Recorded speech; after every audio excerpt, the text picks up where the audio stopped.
the years you've been practicing medicine, that in the last year it's changed you this much in the face of this evidence? Because of what happened to the science. I always thought that data would win out and science trumps all. Like I came into it naive, and I, we came with our experience, our expertise, our insights into the disease that me and the group, we obsessively studied this disease, and we're also decades of experience, highly published. And when we came out with our protocols, I don't know if you know this, but I gave Senate testimony back in May, a year ago. And I gave testimony to the world saying that it was critical that we use corticosteroids.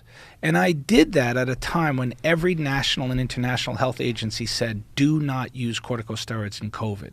And I was roundly attacked, harassed, and criticized for that very public recommendation. What was the reason why you recommended it?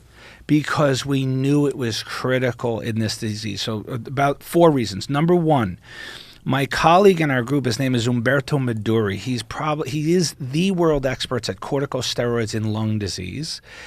Decades of practice. He's made multiple contributions to our specialty. Him and another group of scholars reviewed all of the trials from SARS, MERS, and H1N1, so the prior pandemics.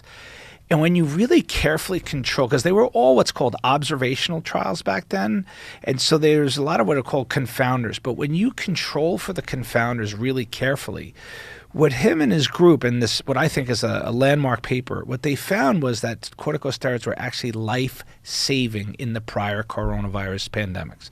So we knew that when you really look carefully, again, going back to that laziness, and the lack of deep expertise and deep dives into the data, which is what Umberto and his group did back in April of last year, they found that it was actually life-saving. So that was one reason I knew.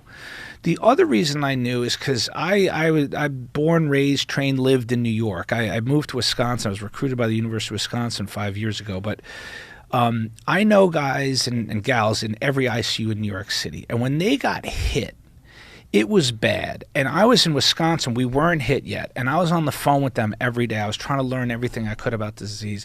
And the stuff that I was hearing, first of all, that was just Armageddon. It was insane, the stuff that I was hearing. I mean, it just still brings back really horrible memories of what happened to New York and Seattle and Detroit and New Orleans. If you remember that time when, I mean, to know what it's like on the inside, I mean, newspapers did a reasonable job of describing it, but it was really, really bad. But I knew from them that people were crashing onto ventilators and they weren't coming off. They weren't coming off. They were dying on ventilators. The lungs were deteriorating, and they were just doing what's called supportive care only, which is Tylenol, fluids, oxygen, and it wasn't working. And then some of the colleagues who said, we got to try something, they were trying steroids, which what we were saying, we kind of knew, we already knew steroids were indicated. And those that started to use steroids, actually, it was interesting, it started popping up on social media.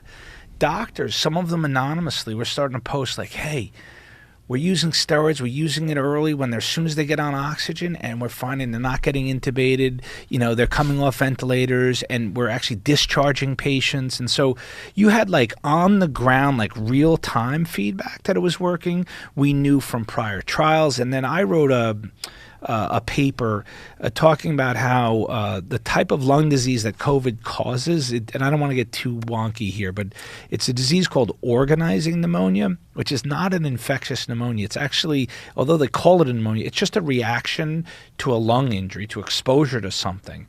And so the lungs are reacting in the form of an organizing pneumonia. The cardinal therapy for organizing pneumonia is steroids. And not only is it steroids, but it's oftentimes high-dose steroids, and you're supposed to wean them off as the disease gets better, not some predefined time. And I think we talked about it on your podcast, and I just have to say it again, but my belief, leaving ivermectin alone, is that many, many thousands of people are dying around the world from under-treatment with corticosteroids. We now have significant amounts of data to show that. The trials which use